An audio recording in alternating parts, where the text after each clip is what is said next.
আসসালামু আলাইকুম। ঐতিহ্যবাহী গোপালদি বাজার ৩ নং গলি, এটা হলো আমাদের গোপালদি বাজারের সবচাইতে অনেক মনে ইমার্জেন্সি গুরুত্বপূর্ণ রাস্তা। এই রাস্তা দিয়ে বাংলাদেশের যে কোনো জায়গা আপনি যেতে পারবেন। সেই রাস্তাটি আজকে আমাদের গোপালদি পুলিশ তদন্ত এবং ওনাদের সর্বোচ্চ সহযোগিতায় এবং গোপালদি ব্যবসায়ী এবং বিভিন্ন নেতৃবৃন্দ এবং সকলকে নিয়ে এই গোপালদির বাজার, ঐতিহ্যবাহী গোপালদি বাজার যে আমাদের যেই আসা যাওয়ার যেই অবস্থিত খারাপ ছিল, সেটি আমরা জনগণের স্বার্থে এবং আমাদের বিভিন্ন কান্তে বিশেষ অতিথি গাড়ি দিয়ে আসে এখানে, কিন্তু এখানে আসার কিন্তু পরিবেশ ছিল না। আজকে সেটি আমরা গোপালদি তদন্ত কেন্দ্র সহযোগিতায় এবং আমাদের গোপালদি পৌরসভা নেতৃবৃন্দ সকল ঐক্যবদ্ধ হয়ে আমরা আজকে এই রাস্তাটি আপনাদের দোয়া এবং আপনাদেরকে নিয়ে এই রাস্তাটি আজকে পরিষ্কার করছি। এবং এই গোপালদির বাজার আজকে দিনে আর মনে হয় যে এখানে কিন্তু নোংরামি চলবে না। গোপালদির বাজারে যাতায়াত যদি কোনো লোক ইয়ে করতে চায়, তার বিরুদ্ধে ব্যবস্থা নেবে ইনশাল্লাহ। এটা ৩ নং গলির সার্বিক পরিস্থিতি পরিষ্কার, যে আজকের যে পরিস্থিতি, এটা কি সবসময় থাকবে কিনা?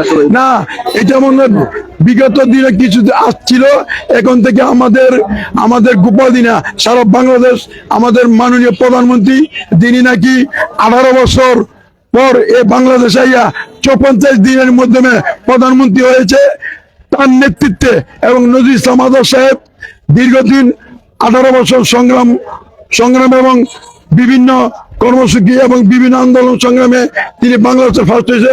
ওনার নেতৃত্বে আমরা এই গোপালদি বাজারকে একটা নারায়ণগঞ্জ ডিস্ট্রিক্ট না, সারা বাংলাদেশের ভিতরে একটা ঐতিহ্যবাহী বাজার হিসেবে আমরা আপনাদের কাছে তুলে ধরবো ইনশাল্লাহ। মেয়র নির্বাচন হলে গোপালদি বাজারের পরিবেশ কেমন থাকবে?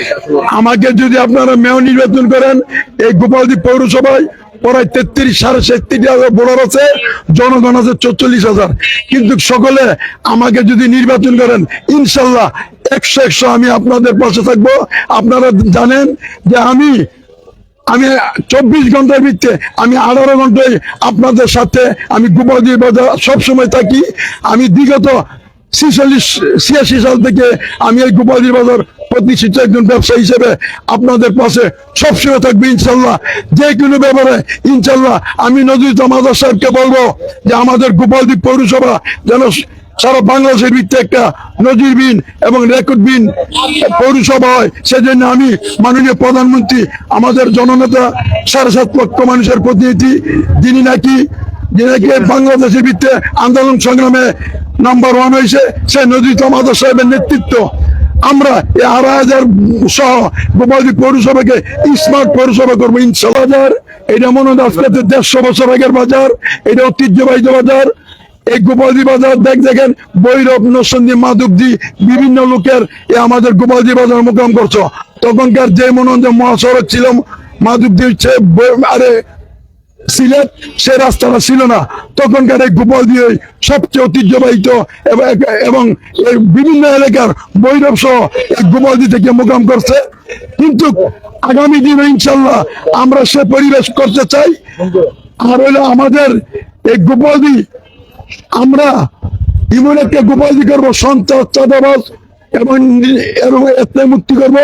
আর আমাদের সাথে 18,000 তথা এই গোপালদি ইনচার্জ বাহিনী সহ আমাদেরকে সবসময় সহযোগিতা করে, তাদেরকে আমি এই 18,000 বিএনপি অঙ্গ সংগঠনের পক্ষ থেকে, গোপালদি পৌরসভার পক্ষ থেকে তাদেরকে আমি অভিনন্দন জানাই।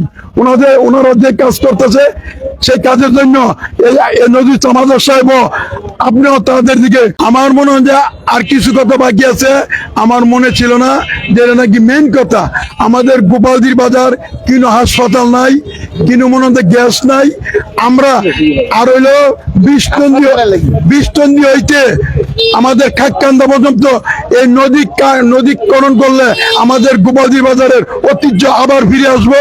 আর নজরুল ইসলাম আজাদ সাহেব সহ এবং আমাদের নেতা, আমাদের চেয়ারম্যান জনাব তারেক রহমান সহ আমি আপনাদের কাছে আহ্বান করব, এই গোপালদি যেন একটা 50 হাসপাতাল হয়। আর গোপালদি অতি দ্রুত বেগে যাতে আমরা গ্যাস পাই। আমরা মনে হয় যে আমরা বিভিন্ন জায়গায় গিয়ে আমরা বলতে পারি না আমাদের গোপালদিতে গ্যাস নাই, মানুষ আমাদেরকে লজ্জা দেয় যে গোপালদি ঐতিহ্যবাহী গ্যাস নাই। নজরুল ইসলাম আজাদ এই 8,000 থানা এসেছে নেওয়ার জন্য না, দেওয়ার জন্য। ইনশাল্লাহ ওনার কিছুদিনের ভিতরে আপনারা দেখবেন ওনার মন্ত্রী হইতে মন্ত্রীর পথে চলছে। এই এক সপ্তাহের ভিতরে ওনার মন্ত্রী ভালোর পথে। এই গোপালদি সারা বাংলাদেশের ইতিহাস করবে ইনশাল্লাহ এই নজরুল ইসলাম আজাদ সাহেব। আর অতি দ্রুত হাসপাতাল আর গ্যাস আমাদের আর ওই বিষ্ণু দিতে ভাই দয়া করে এই খাদ্যান্ত পর্যন্ত নদীরে কেটে দিবেন এ বলে আমি বক্তব্য শেষ করলাম। গোপালদি পৌরসভার সর্বোচ্চ বিএনপি অঙ্গ সংগঠনের নেতৃবৃন্দ ও আমার ভাইরা সকলে মিলেমিশে আমরা আগামী দিনে এই পৌরসভার নির্বাচন করবো ইনশাল্লাহ। এই শুধু 3 নম্বর গলি না, প্রত্যেকটি গলি ইনশাল্লাহ এই 15 দিনের ভিতরে এই গোপালদির বাজার একটা ঐতিহ্যবাহিত বাজার হবে। কারণ গোপালদির বাজার এই বাংলাদেশের ভিতরে এত সুন্দর এত বড় বড় গলি কোনো বাজার নাই। এই যে গোপালদির বাজার এই গলি আজকের তো শুরু, আজকের তো উদ্বোধন, কিন্তু এই 15 দিনের ভিতরে প্রতিটি গলি পরিষ্কার হবে ইনশাল্লাহ। এ বলে আমি আপনাদের বক্তব্য আসসালামু আলাইকুম ওয়া রাহমাতুল্লাহ।